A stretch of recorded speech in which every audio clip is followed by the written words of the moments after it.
If it's your first time here, or if you're a long-time caller, welcome. You're part of the team. Please see yourself as part of this team, even if this is your first hour with us as a volunteer. We really do. I mean, we can't do the work that we want to do without uh, every corner of our society represented. So we don't care who you voted for. We don't care. Uh, I don't even care if you were in the Air Force. That's a joke. Um, Irrespective of your branch, your affiliation, what city you come from, what state you come from, how you identify politically, we need you on this team. And I'll ask Eric, and we'll reflect on kind of some of what we're learning. I will tell you this: it's a hot take right now on this call. I mean, I'm still processing some of what went down in the last cycle, specific to the election reforms. I know we all on this call are probably still in a state of contemplation or excitement about what happened. I'd say for the reform movement, it's not a state of excitement. It's we were 0 for 6 in a lot of the states that we were very focused, and so I don't want to mince words. It was a tough outcome on election day for the states that we were focused. Yes, Ray, some of the states are still counting. Um, so that's important to acknowledge as well. Let me just baseline us before I sound really depressed, because I'm actually not. I think there's opportunities here, but there's lessons that have to be learned for us to move forward and have the impact that we hope to have. I'm going to go to or Eric, if you can, maybe in the chat, just share the United America tracker. I'll pull it up here as well on the ballot measures that we were most involved with. And let me do this. I'm going to go ahead and share my screen once I have a good view here I just shared it. of, oh, you did? Okay. Thanks, sir. So you'll see the link in the chat, and the places that, well, here, I'm going to go ahead and pull this up. Let me just share screen here quickly. All right, you guys seeing, hopefully you're seeing now what I'm seeing, which is, this is from the United America website. This is a snapshot of the election reforms that we're most engaged in. So let me just kind of walk through them at a top line. And then what I'm going to invite folks to do is, if you're in the state and we're involved in these efforts, we want to hear from you, get your perspective. I know a number of our Veterans for All Voters campaign leaders are on the call, so I'll ask you guys to kind of weigh in. But Arizona, there was a push for an all candidate primary, narrow loss with about 46% of the vote. That was the Make Elections Fair Arizona. And by the way, we'll do this after, but there's so much good to be said about each of these campaigns and different approaches. So there is a lot to be learned, but I just want to baseline us on the results so that we're clear. Colorado had Proposition 131. Yes on 131 was our campaign. It was an all candidate primary, top 4, with an instant runoff general election. Came up short with 45% in support. Idaho was a great grassroots effort. I know we've got Stan and some others that'll be on the call. It was an all candidate primary, top 4, with an instant runoff general election. That was yes on 1. That was a loss with 31% in support. Montana had an all candidate primary. It was Citizen Initiative 126 as well as 127. Both measures came up short. 126, very narrow loss with 48% in support. That was the all candidate primary. Nevada had a all candidate primary, top 5 model with an instant runoff general election. This measure passed last cycle, and it came up short this cycle. It has to pass twice in Nevada per their state constitution. So it was a loss with 46% in support. South Dakota was an all candidate primary, top 2 model. It was Yes on H was the campaign we were supporting. Came up short, 42% in support. And then Washington, D.C., save the best for last. A semi-open primary allowing unaffiliated voters to choose a party primary, along with ranked choice voting, which we know polls well in that city.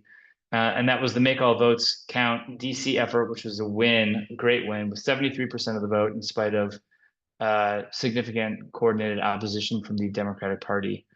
We had some defensive campaigns, which were efforts to restrict voter voice and choice. So in Alaska, this is still pending, and this is obviously a very important result for our movement.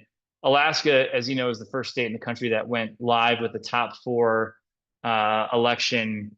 Voters approved it in 2020. They went live with this election model in 2022. They saw a pronounced change in the governing environment, more women running for office, bipartisan coalitions being established in the state legislature, one of their most productive legislative sessions in the history of Alaska. You saw Republicans and Democrats endorsing each other, and you saw voters in Alaska on the same ballot, same voters choosing a Republican governor who's conservative, choosing a moderate U.S. senator who's a Republican, and choosing a moderate U.S. House member who's a Democrat. So same voters choosing different candidates because they saw something in each of these candidates, irrespective of political party, that they were serious politicians there to do the people's work. And so I just want to underscore, it's not just about these reforms, but it's the evidence that we saw in Alaska for what happened on the back end of these reforms that was so powerful. But there was an effort to repeal the all-candidate primary and go back to the old closed partisan primary model. And those results are pending. It's 49%. I'd say it's a little bit of an uphill battle at this moment, but we'll get final results shortly. And so that was the no on two campaign. So we were yes on two last time, and we were no on two this time. And then Arizona, Ray can speak to this more, but an effort to require partisan primaries and prohibit primaries where candidates compete regardless of party affiliation. And that was a win, Proposition 133 for us with 58% of the vote. So voters saying, no, we do not want to go back to a more partisan environment. We want there to be competition and voters access in a primary. So that was great. And then North Dakota was a win where there was an attempt to impose new requirements on the ballot initiative process itself. So where we're making strides around through ballot initiatives or through direct citizen input, it's not surprising that the power structure says, let's actually attack that. It's like, we don't want voters having an opinion about what we're doing. So let's repeal the citizen initiative process itself, or raise the thresholds from 50% to 60%, or all kinds of things that are happening across the country that politicians are doing to make it harder for the average voter to have a say. And so that was a win for our movement. We defeated that measure too. And then ranked choice voting in Oregon, which was the campaign was yes on 117. Which was, we can talk more about that, but we lost that effort with 40% support. And then a ballot initiative to end gerrymandering. This one's tough. This is a tough loss. Anti-gerrymandering. You'd think the American people would, like by now it's such a dirty word, but that did not pass. Fell short in Ohio with only 46% in support. So that's just a baseline of where we stand. I'll stop sharing my screen. And so as it relates to the election reform efforts, it was a tough week, lots of lessons learned. And let me just popcorn around to our state leaders for your perspective on what you saw. And let's actually start with you, Lisa Rice. Or Ray, go ahead. You want to jump in here? Yeah, thanks, Todd. Just to add to what you said, there were actually, it could have been much worse. In Arizona. In addition to the initiatives that you talked about, there were two other initiatives that directly attacked the ballot initiative process. One would have required a more distributed set of signatures across the state. The other would have allowed preemptive legal challenges. Both would have been, I think, catastrophic for ballot initiatives. And those both got voted down. So while we didn't gain any ground in Arizona, we didn't lose any either, which was far from a foregone conclusion. Yeah, thanks. That's great. That's a great point to highlight, Ray. And I'm leading with bad news, but I want to get into some good news. Let me just baseline us, which is we're doing something that really matters. I mean, it really, really matters. And you hear that, kind of a lot, like, it's a popular thing, democracy is on the ballot and democracy. There's a lot of talk around this. And the question is, like, what are the pathways back to a normalized governing environment that gets politicians to act in the broad interest of the American people. And it's not, I'm at the intellectual point of view. It's not just through behavioral change. It's not blaming the American people for what they're not doing. It is the design of our system that leads us to these outcomes. And so so to me, I just want to validate, because there's going to be a lot of consternation about, what's wrong and how do you fix it. We are operating with real intellectual honesty, that there is a solution at hand.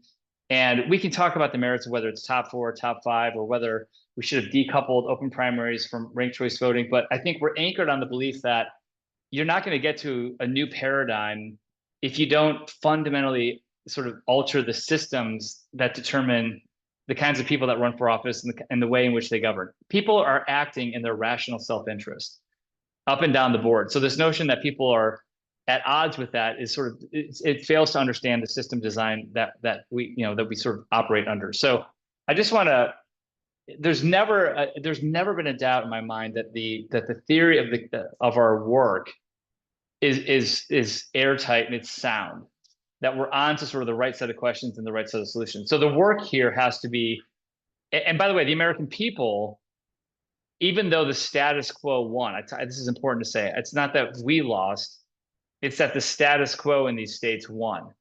And the American people would, I think, be surprised to know that they were reinforcing the status quo. I don't think voters went to the ballot and said, I want the status quo. But what they failed to understand, what they failed to connect, and this is what our homework is, the problem statement that the American political system is failing them, which they know. And that it's really not about the American people being the problem. I reject that as a theory. The American political system is failing them, and that we have solutions. So that map isn't built in people's heads yet, and we have to do work to help build that mental bridge for people, because I don't believe that the American people said no to these ballot initiatives because they want the status quo. Like, I know that is not true. We know that is not true. The American people don't want the status quo. The question is, what do we have to do to help them link towards the solutions and the conversation that we're having, to see that in the context of upending the status quo. And we already have some emerging theories. I don't think we could have what can come next, frankly, without having had what just happened last week. And so I really take all this as important and productive learning for what comes next. And we can get more into that. But I'm going to stop blabbing. Let's go for some hot takes.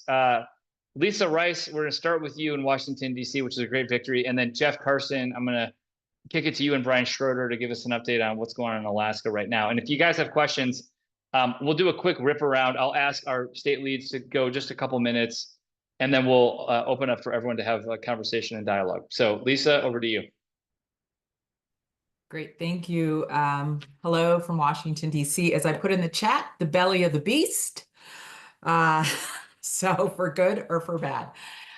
We won in D.C. because, number one, we were rooted in a years-long grassroots effort. It was a bottom-up strategy. And as I said to the person who had been on the streets since 2018, 2019, talking to people about their dissatisfaction with what politicians were doing for them, and then it became, how do you hold them accountable? Here's a tool, ranked choice voting. So you have to be able to connect these solutions with a problem that people are experiencing. Those folks were on the ground, as I said, since 2018, 2019. And when we got the news on election night, and it was later than we thought, but so many people were still in line at the polls, we could not get results until 9:50 p.m. Polls officially closed at 8, but people were still in line at 9:30. At 9:50 p.m., we heard the news that not only did we win, but we won with a 72%, what I'll call landslide, because nobody's going to correct me on that. Not on this call. In all precincts across DC. This is due to hard work. It is nothing magic. It's due to hard work. It's due to, again, designing and talking about a solution that solves problems that are on the ground. And when I came in and joined in with this group about 1.5 years, almost 2 years ago, they asked me to join them because I was going to do my own Let Independents Vote thing. And they said, please join us, please join us. We wanted to do Final Five. We couldn't because of the Home Rule Charter. But what I said when we were in like a really loud pumping nightclub when we got our news. And I said to the person who had been on the street since 2018, I said, this is your baby. I just landed the plane for you. So it needs to be a combination of grassroots people who are with the community, hearing the complaints, figuring out how to solve that politically, and having someone, and I'm always going to say I'm a business school person, so I'm always going to say having someone who knows how to manage, solve problems, manage personalities, solve problems, manage budgets, all of the things that need to be done. But it's nothing magic, but it's definitely hard work. And as Eric will know, and I have to give a shout out to Eric Bronner, who every 2 weeks I talked to Eric. It was just one-on-one. One time, I think Alex joined us, but for over 1.5 years, Eric and I talked. He was my confessor. I said things to him in language that is even too wild for this group, but and there are things about this ecosystem, and what I will end with is there are things about this democracy reform ecosystem that need repair. There is sexism, there is racism, there is a type of snobbery about, oh, we know best, and you have to take it back to the people. You have to take it back to the people. What are the people on the street telling you? And so it's a combination of things, and that is more than my 2 minutes. I'm sorry, that was 3 minutes, but you know, everyone has the tools. It's just making sure your messaging is right. Investing in polling early. My God, investing in polling as early as you can. So that's, sorry, it was 3 minutes. No, that's great, Lisa. And your perspective is so valuable. And it's interesting because we've had sort of, you know, I think one mantra I would say is like, when you listen, you win. And that work of listening is irreplaceable, and really getting to know people and assuming that people are smart and not sort of trying to do something to people, but do something with people. And it's and I think our observation as a grassroots organization is that is a message that has to move across the movement to funders, to others, to say like how we do this work really, really matters. Even and especially when you don't win at the ballot, because the question is always going to be what comes next. And there's a lot to build from for the nearly 7 million voters across this country that voted for reform. The question is, how do we talk to them next, right? And what comes next? So thank you, Lisa. Eric, I want to actually ask you to, I know we'll go to you next, Jeff, Carson, and Brian, but give us a zoom out if you can, Eric. I'm putting you on the spot just because a lot of the wins, and there were a lot of wins, but they were localized, and Mike Cantwell and others were getting here in Illinois, a couple of things in, you know, Oak Park and Evanston. There's some wins that are emerging around the country, but they're happening in communities and in cities. And I think that's an important lesson for us as well, which is maybe dissatisfying for those of us that want to like fix Congress today. But yeah, give us a zoom out, Eric, on some of the other things that were happening across the country. Yeah, sure. And congrats again, Lisa. Job well done. So just zooming out, I dropped a link to our partners that represent us.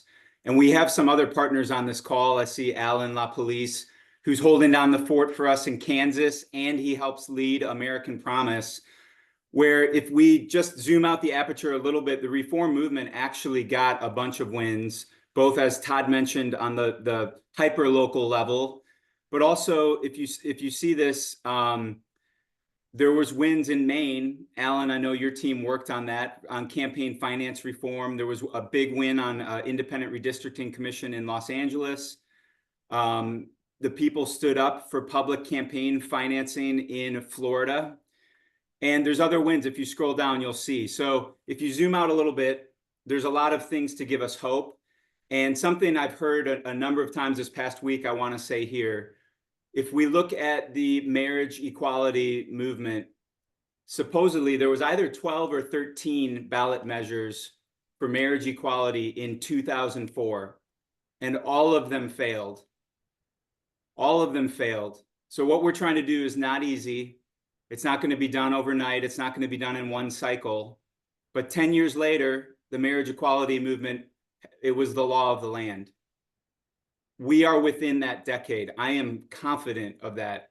I'm confident of that because I'm looking at all of you, and you are the reason I'm confident in that. So I'll stop there, Todd, and then we can continue going around the states. Awesome. Thanks, Eric. That's such a great perspective. Okay, Jeff Carson, what time is it there? 9 a.m.? 8 a.m.? 8:23 a.m. Okay. God. Okay, what's going on in Alaska? Well, I'll keep it brief. I appreciate the chance to give a couple updates here. Bottom line up front, doesn't look good. Yes, it's still pending, but we did get a vote dump in from the Division of Elections last night about 10 o'clock, and they counted another approximately 40,000 votes. We made up some ground. We made up about 1,200 votes. So that's good, but it's very likely too little, too late. So we're still behind about 1%. We're behind 2,841 votes. There may still be somewhere between 20 and maybe 30 or 20 and 40,000 votes to count. The estimates are kind of all over the place, but based on some rough napkin math, I think we'd have to those new votes would have to get counted at like a 60-40 win rate for us to have a chance. So it doesn't look good, but take that very sort of not confirmed, right? Just some guy's opinion doing some napkin math. But we'll keep you informed. Obviously, I mean, you guys get the information as quickly as we do because we're just getting it from the same website. But that's where we stand. Brian, I'm going to call him out because I know he has some other thoughts. He wanted to provide some context and other things. So I'll just hand it to Brian. I'll keep it brief. I wish I had better news. Yeah, I don't want to take up too much of our time, but Jeff and I talked yesterday. One of the kind of things is I thought it was important for people to understand is the context of this. Is that when we use this first ranked choice voting and open primaries for the first time, it was in 2022. We're gearing up for it, and then our 47-year House Representative member Don Young died. So the first use of this ended up being in a special election to replace Young. The special election flowed into the regular election. We had 49 people apply, put in for Young's seat. The state made that overlap as complicated as possible. And then at the end of it, Alaska, a red state, elected a Democrat in the House. And so those two things were what people who oppose ranked choice, our system focused on: complication. And in a Republican state, we elected a Democrat. So it's got to be bad. And, we battled uphill against that the whole time here. And we, it's starting to appear we just might not make it, and it's disappointing. But I think Lisa's point she made about making sure you focus on people, what their problems are, understanding what their problems are, and giving them a solution, I think is important, and that's a lesson learned. I think I would take away from this. But I just want to, I'm new to this, and I just want to thank Todd and Eric and Alex and the whole group of you for bringing me into this process. It's been really exciting, and I'm really excited to continue with it. I think your leadership has been so important, and you guys are taking a positive approach to this, and I think that's what we've got to do. I mean, we can't give up. We got to keep pushing forward. And I'm sorry we've kind of let you down a bit in Alaska, but I think there's hope. So thank you. Thank you, Brian, and thanks for your leadership. And you and Jeff and Julie and the team have worked so hard, and so we're grateful for your efforts. And you raised an important point. There's nuggets here, but one is thinking about the reforms. If they cause surprise political outcomes, I think that sets us back, and that's just an important thing to flag. Where like we'll go to Nevada next, where it's a purple state, and there's several things that are relevant, but party opposition, even if it's late in the game, can really affect voter opinion, and party opposition comes with surprises. And so, to your point, some of the Mary Peltola's win created a sort of a hurdle for us in a lot of respects, even though she's a big advocate of the reforms themselves. Important note. Okay, and then we are going to. I see some conversation in the chat.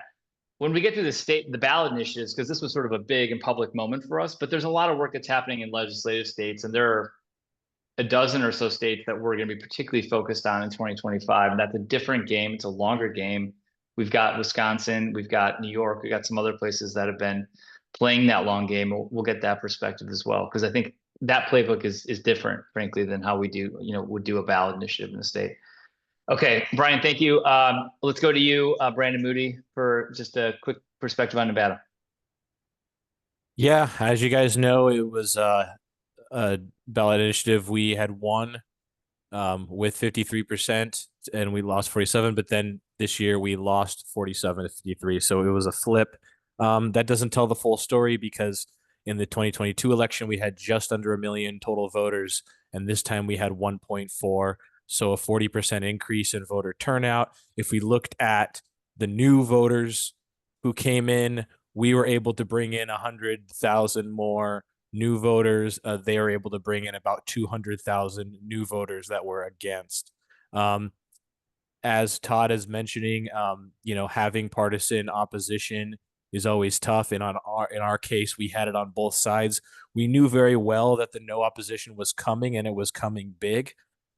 As the campaign, we were fully aware. However, we had a winning campaign. We had Mike Escobar saying, "Hey," this veteran saying, "Hey, I'm screwed out of the primaries." And the message in 2022, although I wasn't a part of that campaign, was 600,000 independent voters can vote. This year, the big message in our campaign was, "Hey, 1 million now." So not a big change in our messaging, because we had a winning strategy, but the no attacks were many, scary, and varied. And being on the ground, you heard that as the main topic of conversation, more than, "Oh, what's this about?" More than, "Well, I've heard about this about the no campaign." So it was making an impact. And when I say we prepared for the no opposition, I believe we did outspend them pretty well. But their messages, like I said, were unexpected, and they were from both sides. With on the progressive side, the Nevada Alliance, a big progressive PAC, funneling in millions on the no side under the guise of, or under the PAC of, Protect Your Vote Nevada. And then on the conservative side, it was Nevada Policy. So really big PACs coming in on both sides against it. So, I can say more, but in terms of takeaways, I think it really is about, the strength of the messaging and how our voters respond to that. And I can get more into it, but I'd love to hear everybody's discussion about it as I look more into, things to learn more about in terms of reflecting on this. Thank you. Awesome. Thank you, Brandon. Thanks for your leadership. Okay, let's go to David O in Montana, and then Tony Haas will be you next for Colorado. Hey, couple of thoughts. We were not successful here in Montana. Secretary of State website says 49-51. And in a state that our opposition came from the right, and the state went for for Trump by 20 points and Senator Sheehy by 8 points, being down 2 to 3 points, to me is an indicator that the people where we were successful in getting the message out, the people recognized there's a need for change. There was very strong support in a partisan way, and the majority of Montanans spoke in terms of who they elected. To your point, Todd, and people recognized in a strong way that there is a need for change to the system, and with that system, communicating what those solutions need to look like is the lesson for us to take away.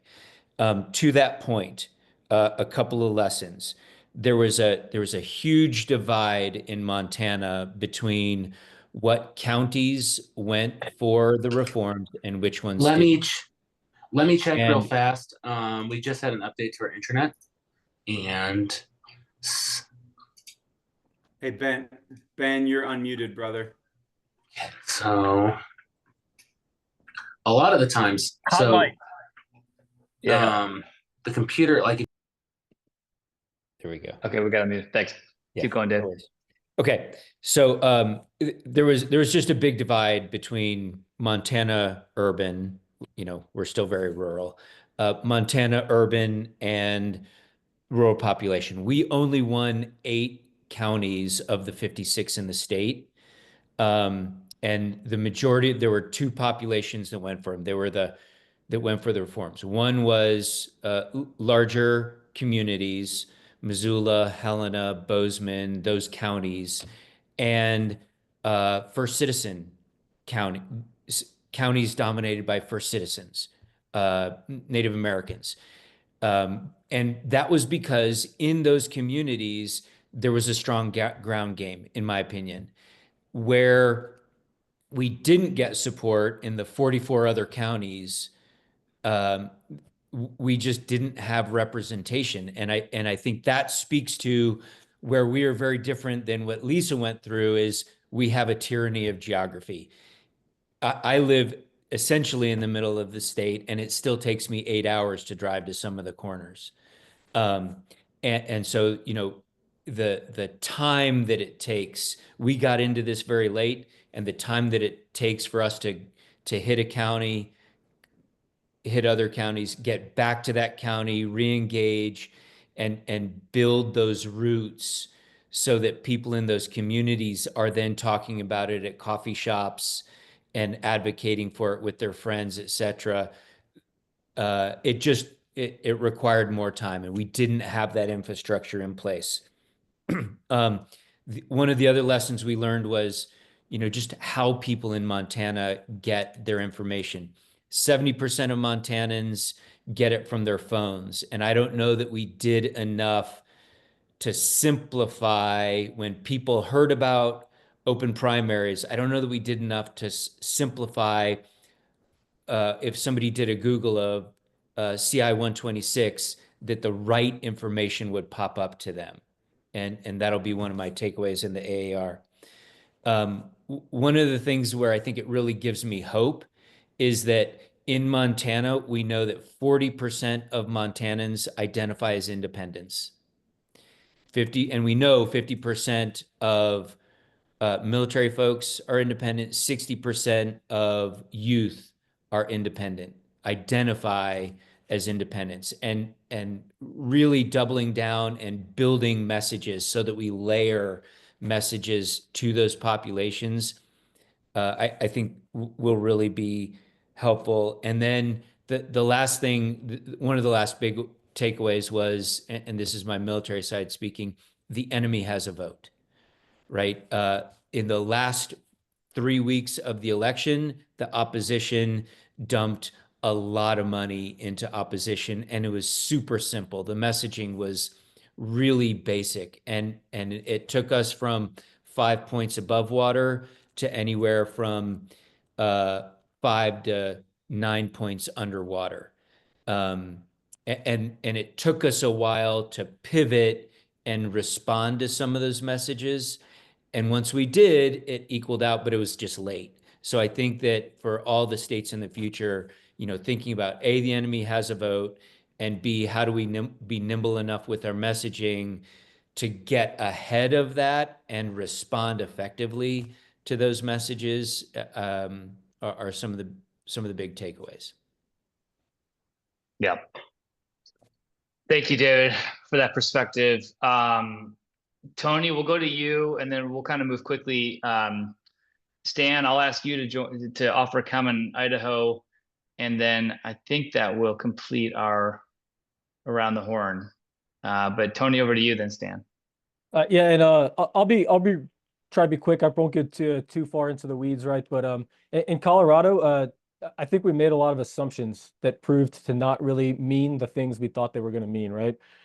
There's a large block, almost a majority of unaffiliated voters in Colorado, and Colorado had recently, in the last few cycles, implemented some other electoral reforms. So we kind of thought this was going to be a very permissive environment for us to operate in. Polling data looked really good. When the results came out, we lost by still being updated a little bit, but it looks like about 6 points, right? One of the big trends in Colorado this year was, I believe, that Colorado was the only state in the country that had a leftward shift in the presidential election from 2020. I think it was the only state in the country. And I think something we may need to consider is that, while I completely agree with Todd that people don't necessarily want the status quo, in a place like Colorado, where over the last 20 years, the Democratic Party has worked very hard to kind of achieve a trifecta and effectively one-party rule, a lot of people in Colorado like that. You know, there are that it's not everybody. I don't think it's a majority of voters, but there's a strong block of people that like the fact that they understand it a little bit better, that bipolar binary is a little bit easier to understand. And we just have to kind of, to everybody else's point, kind of educate people and listen to them, so we can actually get the solutions from them that they want, something that is more comfortable to them and doesn't feel like a big, scary, dark money donor is trying to impose this on them. And that's really the big lesson I think I took away from this campaign. Awesome. Yeah. Thank you, Tony. Important lesson indeed. Stan, go to you, and then I'm going to introduce a couple folks on our team, and then we'll open up for discussion. Stan. So we got skunked. So 70% of people voted against the initiative. The coalition polling was pretty positive going into the election, but basically the opposition was unfettered by truth or ethics and had a great deal of money. And apparently there's been a huge influx in Idaho over the last several years of people fleeing the coasts for a more conservative area. And they have found it and they like it. And you know, the message that they sent to us was, we like the system the way that it is. And the way that it is one party rule. And it works great as long as they're just hurting the right people.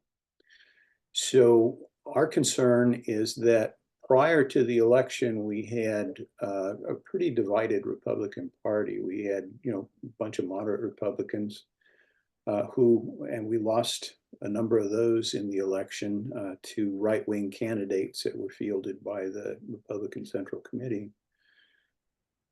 And unfortunately, the fact that we left ranked choice voting kind of off to the side, you know, the coalition decided to focus on open primaries and not address ranked choice voting.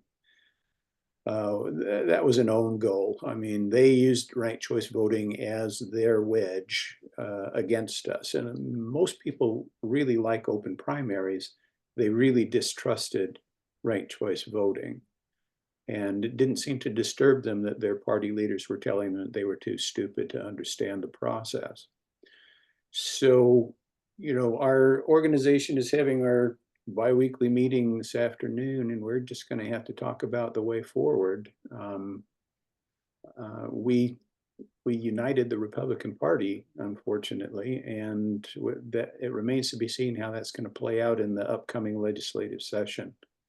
So our president, Todd Achilles, is going to need to step down since he's going to be in the legislature full time. So we'll need to recruit a replacement for him. And then we'll need to see what our membership is feeling like in terms of swimming upstream. So that's kind of where we are. Yeah. Wish I had Thank you, better- Stan. Yeah, thank you for that perspective. And I mean, truly the coalition that you built in Idaho and the ground game there, it just looked phenomenal and the messaging was strong. So the defeat feels disproportionate to the effort that we saw play out.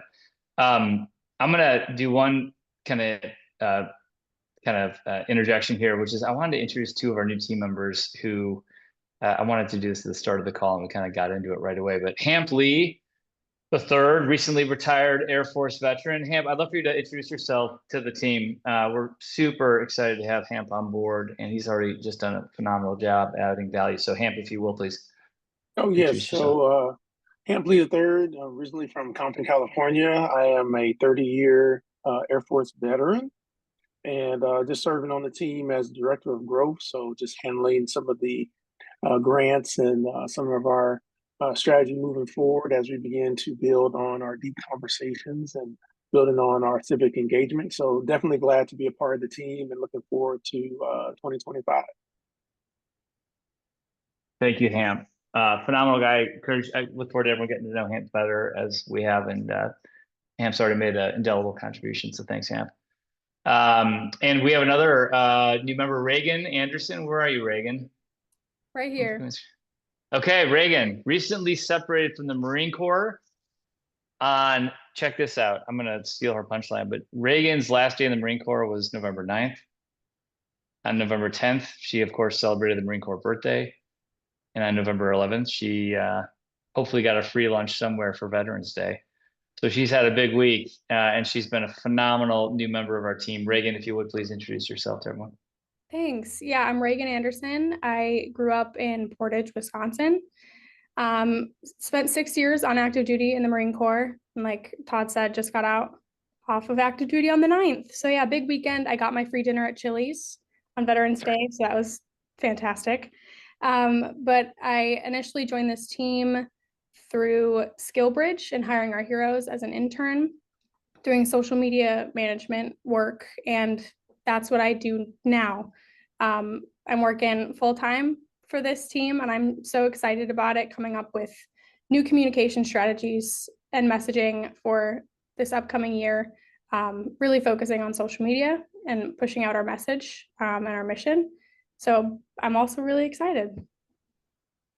Awesome. Thanks, Reagan. You've done a phenomenal job just in these early weeks, and we're super grateful to have you on the team.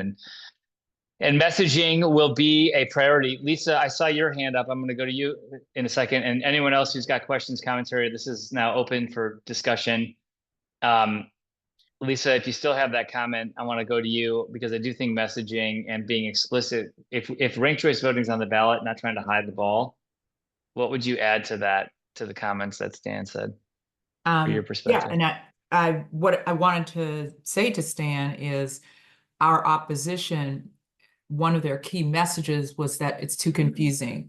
And they also used dog whistle.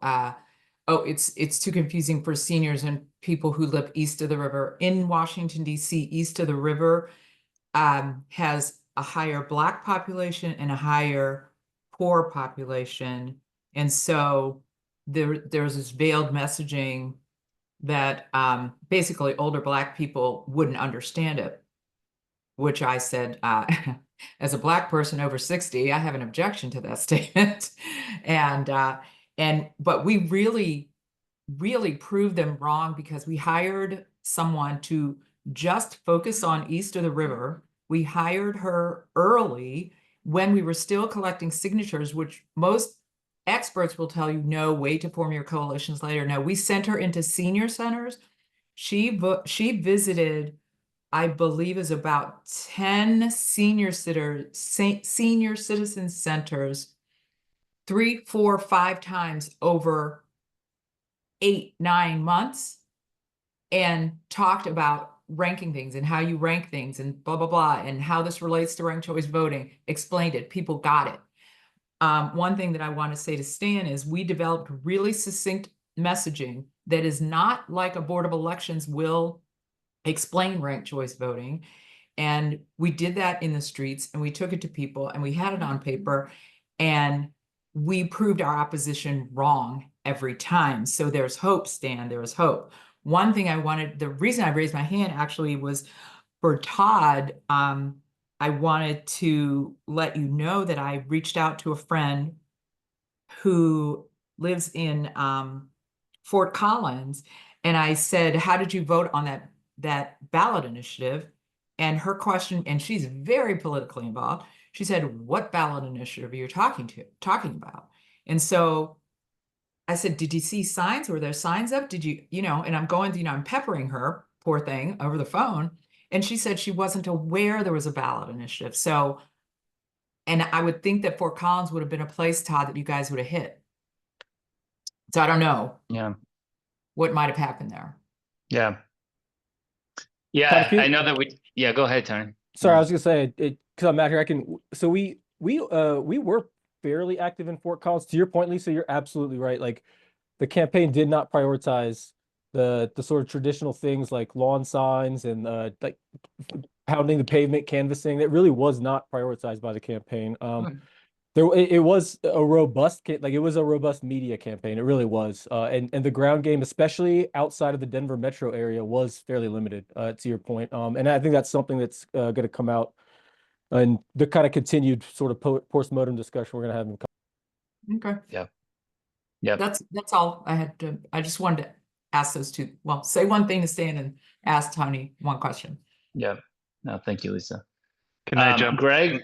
Yeah, can I Sure. jump on that for since we're talking Colorado? Yeah, go ahead, Greg. I think there were a couple interesting things. I think, and some still kind of pondering, and I don't know if we have enough information yet to really understand in depth, but it was interesting that we won Denver County. That was one of the only we won Denver County and Adams County, a couple other smaller counties out west, but Adams is a county that kind of wraps around Denver, so it's adjacent to Denver County. And we won those. And I think to Tony's point, there was a lot more focus in the Denver metro area in terms of ground game for what ground game the coalition had. And there were, and Denver's interesting because it was a 6-page ballot. There were so many local and state ballot initiatives. In my county, in Jefferson County, we had a 2-page ballot, and 131 was the last ballot on the back of the form. I don't know how much that affected us. There was a little bit of an undervote. 3.2 million about ballots cast and 2.9 million ballots filled out for yes or no on 131. So we did drop a little bit.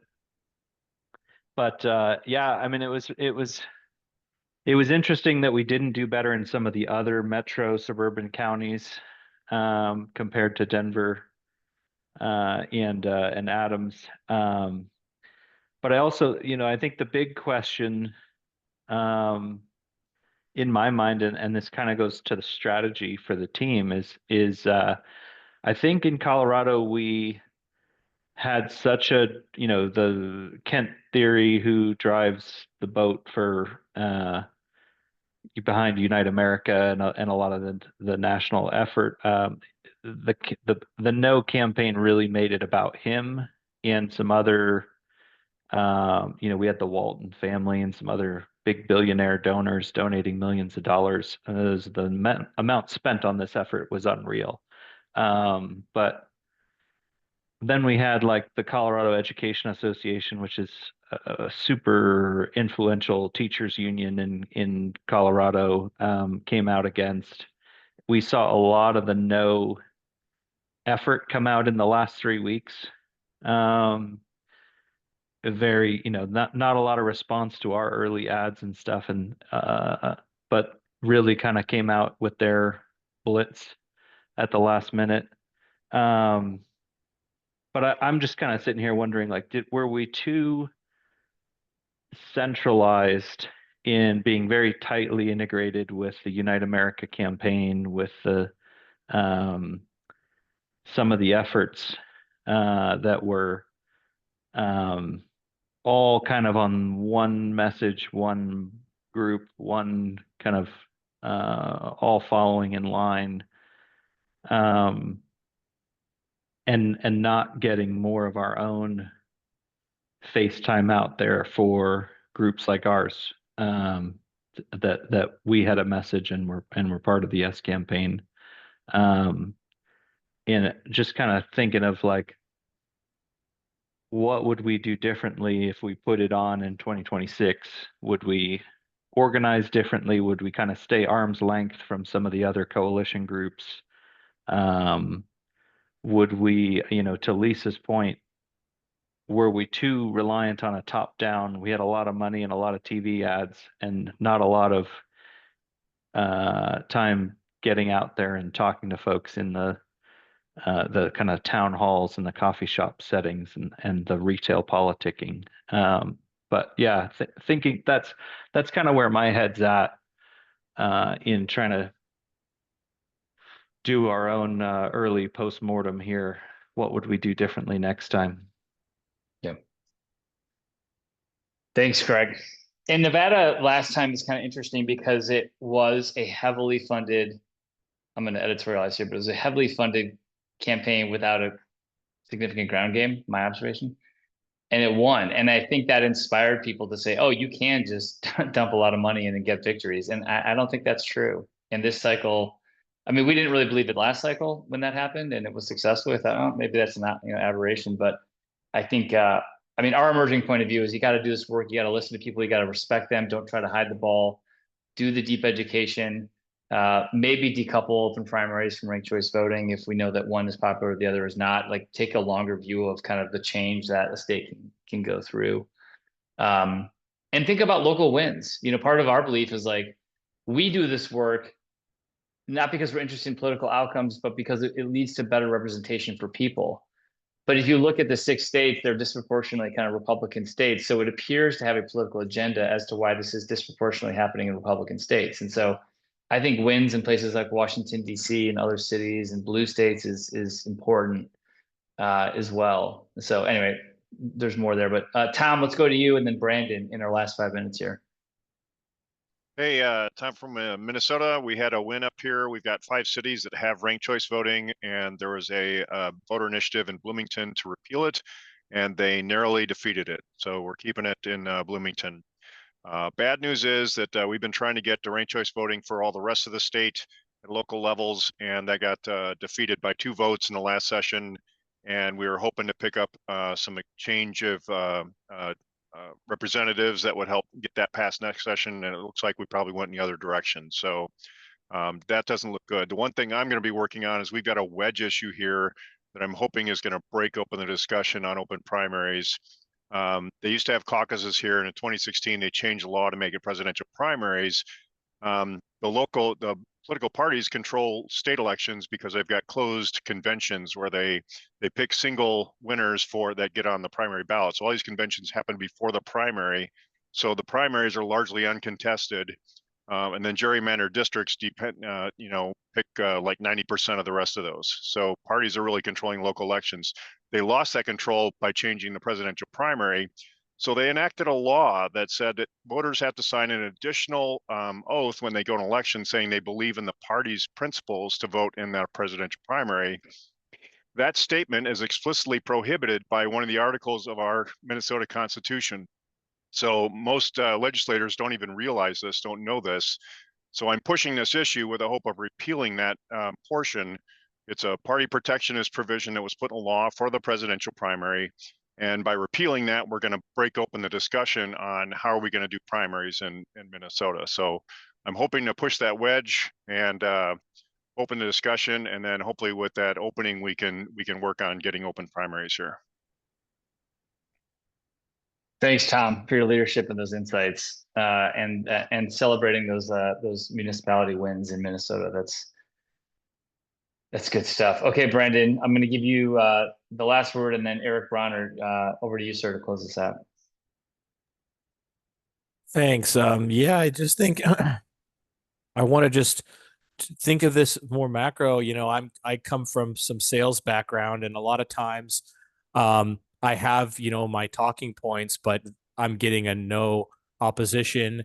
And instead of trying to make sure that they understand how it works, I'm really hitting the what's terrible, when there's a new thing in our in innovation, usually for people to switch over to the new thing, I heard some study that it has to be a magnitude of 4 or 5 times better than the original thing. Well, we have that here in this system, but what we don't have is laying out these benefits, which are great. You know, if we were switching from the horse to the car, you know, you could say, oh, you know, this goes faster and you know, won't have to rest. You know, these benefits are cool, but like the pain, you want to hit the pain of it. Like you'll never have to clean up poop and you won't ever have to feed it. You know, like these negative things that are like the reality, the bad reality of your current situation, you know? So I don't know if that means go negative, but I think it means go pain. So because I feel like once people really see and can really wrap around the pain that they're in, the current how bad their current lunk of junk political system is, then the way out, complicated or not, is there. And so that's kind of where I want to start thinking about how I can change minds who won't even care if they understand how it works. They want to know why it's bad. So thank you for the time. Totally agree, Brandon. Thank you. And Lisa, you're kind of listen more, talk less, and stay fixated on the problem statement, which 89% of Americans agree with. Congress isn't working. Our political system's failing us. It's a winning message with Republicans and Democrats. And so something is being lost on that. And I think staying anchored on the problem that we're here to solve is, I think, spot on. Okay, Eric, my brother, bring us home. All right. On the way out, first of all, thank you all. You are building this mission. We are building this mission together. 50 people on this call. We have over 500 leaders in 48 states. Yes, we are still looking for our first leader in West Virginia or North Dakota. So if you want a really nice care package from me, please introduce us to our first leader in West Virginia or North Dakota, and I will make that happen. And we're just getting started. I just shared our core values. The two that I talk about the most often, one is we choose to operate above the partisan fray. And the second is we're playing the long game. We play the long game and we know we'll be friends when our work is done. We really value friendship. We know we're playing the long game and we choose to operate above the partisan fray. And I just want to anchor for a minute. We all know people who are canceling friends and family members for how they voted. Our organization wants to do just the opposite. We need everyone to make this mission happen. We need people who voted for the president-elect. We need people who voted for Harris. We need independents, Green Party, libertarians, all choosing to operate above the partisan fray to build a new political paradigm that does not yet exist. The current paradigm, they can only see the world in blue and red, and power for one or the other. It's binary, and we're breaking people out of the binary. We know there's better days ahead, and you all are a huge part of making this happen. So thank you, thank you, thank you.